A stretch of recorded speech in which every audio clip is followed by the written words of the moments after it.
السلام عليكم ورحمة الله وبركاته. كل وناكسن أصحابي ملكستو أشوكتان هابين وناكسن وهابين نمسب دي أحد يسوق ليسو تاريخ دون واسديدي 10 أكتوبر سنة كالبكون شني لبات داوديال برنامجكو وكيس الدحاد ما أنتو سبدي هندين سو قد بني وان هوبا إناد سوين وهشين معلوماتكي وراركي أينو كسو قد بني برنامجكي صباح نمو يكي قلب نمو haddaba caawa waxaan idin hayaa war goordhow soo dhacay Xamaas oo faahfaahin ka bixisay lafa cusub oo Yahuud ah oo ay caawa wareejinayaan.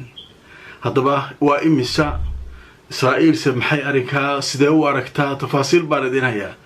Netanyahu oo caawa xafiiskiisa uu ka hadlay furitaanka macbar Rafah. Netanyahu ma ogolaaday mise waa diidan yahay. tafaasiil yana cusub baan idinkaga hayaa. Mareykanka iyo Yurub